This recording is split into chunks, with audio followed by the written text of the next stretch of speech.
Le département de la justice est en train de se vider de l'intérieur. Officiellement, tout fonctionne encore. Les bâtiments sont ouverts, les titres existent, les communiqués sortent, mais en coulisses, quelque chose ne tient plus.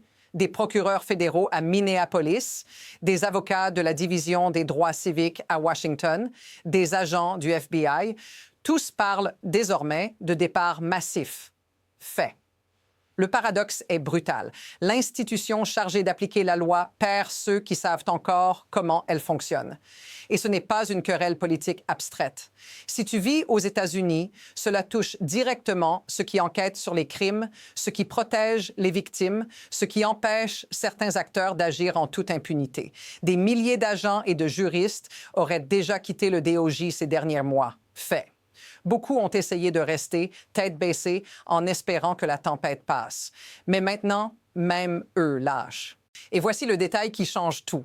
Quand le numéro 2 du DOJ est interrogé publiquement sur ses démissions, il ne répond pas. Aucun mot, aucun démenti, aucun apaisement. Fait.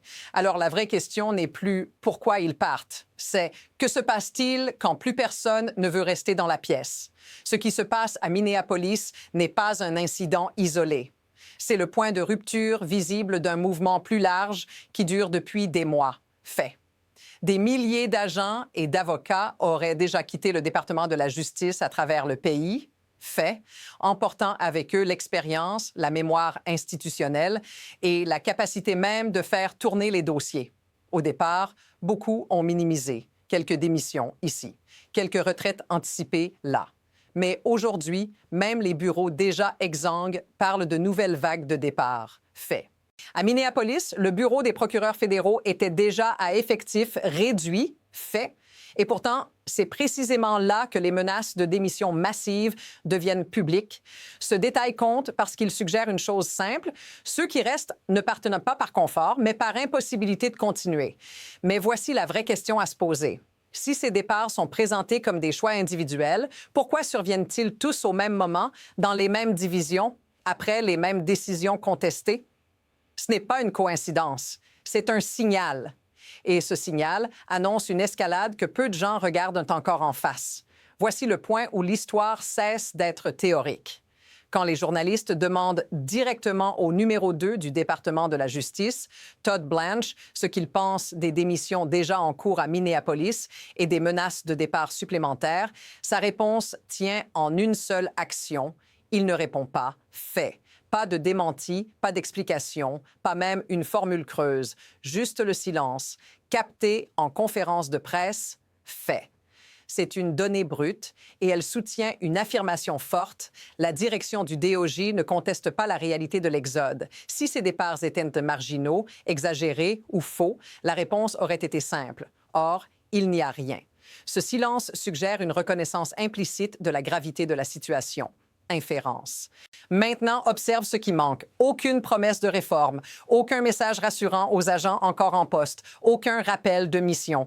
Dans une institution fondée sur la parole écrite et publique, l'absence de mots devient elle-même une information. Et quand le sommet se tait pendant que la base s'effondre, cela annonce rarement une stabilisation. La suite va montrer pourquoi ce mutisme accélère tout. Et c'est là que l'histoire s'accélère. Parce que pendant que les procureurs quittent leur poste, les pratiques, elles, deviennent de plus en plus extrêmes. Dans ce même contexte, des agents de la DEA sont signalés en train de surveiller le domicile de Georgia Fort, une journaliste primée de la National Association of Black Journalists, après qu'elle a filmé avec Don Lemon une scène dans une église à St. Paul. Fait. Sur place, la scène est suffisamment inquiétante pour qu'elle craigne un enlèvement et doute même de l'existence d'un mandat valide. Fait. Ce détail compte. Ce n'est pas une erreur administrative, c'est une escalade. Historiquement, les tensions au sein du DOJ ont déjà existé, y compris sous d'autres administrations. Mais ce qui était autrefois exceptionnel devient ici répétitif. Des juges fédéraux à Minneapolis signalent que, sur le seul mois de janvier, plus d'ordonnances judiciaires auraient été violées que sur toute la durée de leur expérience avec une agence fédérale faite. Et voici ce qui devrait te mettre mal à l'aise. À force de se produire, ces transgressions cessent de choquer. Elles deviennent normales. et quand l'anormal devient routinier à l'intérieur d'une institution chargée de faire respecter les règles, ce n'est plus une crise passagère. C'est un basculement structurel. La prochaine étape va rendre ce basculement impossible à ignorer. Voici maintenant l'élément qui change définitivement la lecture de cette crise. Parce que pendant que la direction affirme agir au nom de la loi, les actions racontent une autre histoire. Le cas de Don Lemon en est l'exemple le plus frappant. Selon les anciens standards du DOJ, une personnalité publique de cette notoriété, présentant un risque de fuite quasi nul, aurait été autorisée à se rendre via une convocation formelle fait. C'est une pratique routinière, utilisée même pour Donald Trump lui-même, fait. Mais ici, tout est différent. Don Lemon est arrêté tard dans la nuit, menotté, emmené en détention et maintenu en cellule toute la nuit, fait. Ce n'est pas une nécessité procédurale, c'est un message. Et ce message est d'autant plus clair que les chefs de carrière du DOJ avaient explicitement averti « N'allez pas là », fait. Maintenant, observe la contradiction. D'un côté, la procureure générale affirme publiquement « C'est moi qui ai donné l'ordre », fait. De l'autre, les procureurs de carrière disent que le dossier repose en grande partie sur des activités journalistiques standards, fait. Quand les mots et les actes divergent à ce point, quelque chose se fissure. À partir de là, cette affaire ne parle plus seulement de justice, elle parle de pouvoir. Et ce qui arrive ensuite montre à quelle vitesse ce pouvoir peut devenir incontrôlable. À ce stade, la crise ne progresse plus lentement. Elle s'empile. D'abord, à Minneapolis, le bureau des procureurs fédéraux est déjà décrit comme étant à effectif réduit, au point qu'il reste à peine assez de personnel pour poursuivre des affaires de drogue, de fraude ou de corruption publique, fait. Ensuite, un procureur parmi les plus respectés du bureau quitte son poste après avoir été pressé de ne pas enquêter sur le meurtre de René Good, mais au contraire de s'intéresser à la veuve en la présentant comme une potentielle terroriste domestique, fait. Puis la pression s'étend ailleurs. À New York, au SDNY, un grand procès fédéral pour trafic sexuel impliquant 2 frères promoteurs immobiliers de Miami est menacé de report parce que le DOJ affirme ne pas avoir les ressources nécessaires pour être prêt à temps. Fait.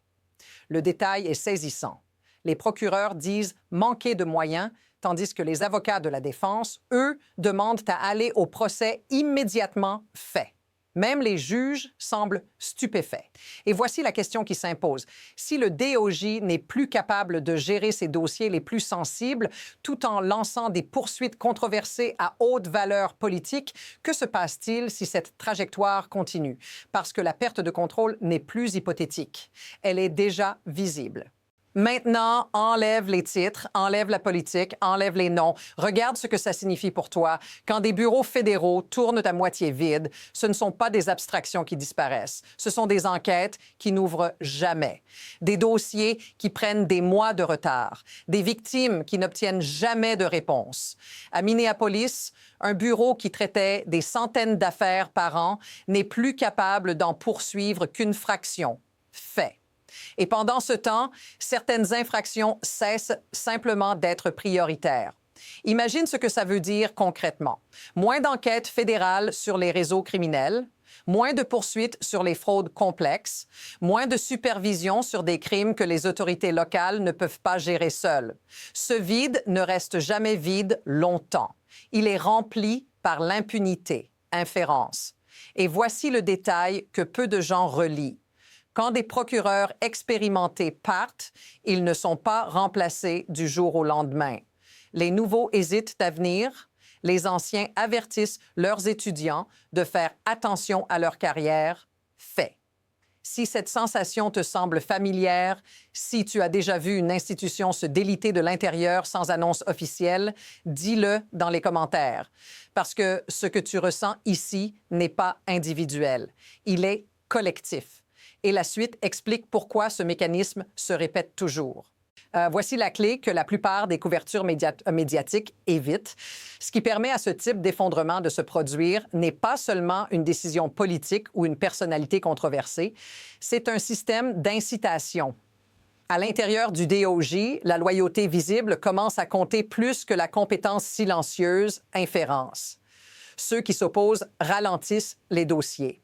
Ceux qui avertissent sont contournés. Ceux qui restent sont entraînés dans des décisions qu'ils n'ont pas prises. Fait. Le mécanisme est simple. Les affaires spectaculaires attirent l'attention. Elles envoient des signaux. Elles consolident le pouvoir à court terme. Pendant ce temps, le travail de fond, discret, ingrat, celui qui protège réellement le public, se vide de ses moyens.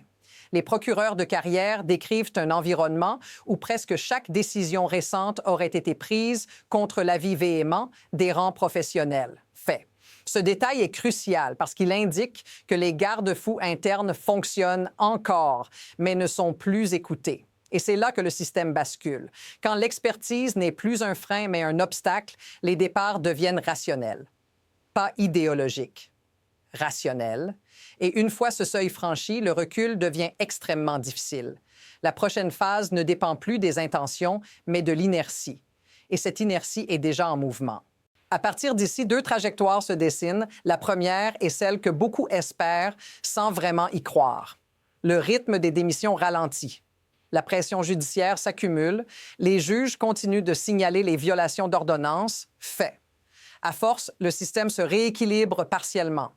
Pas par réforme annoncée, mais par fatigue, par contrainte, par nécessité. Le DAJ reste affaibli, mais fonctionnel. Les dossiers les plus explosifs sont abandonnés discrètement. Le spectacle baisse d'un cran. Cette voie existe, mais elle exige du temps et surtout des gens prêts à rester malgré le coût personnel. La seconde trajectoire est plus rapide, plus dangereuse.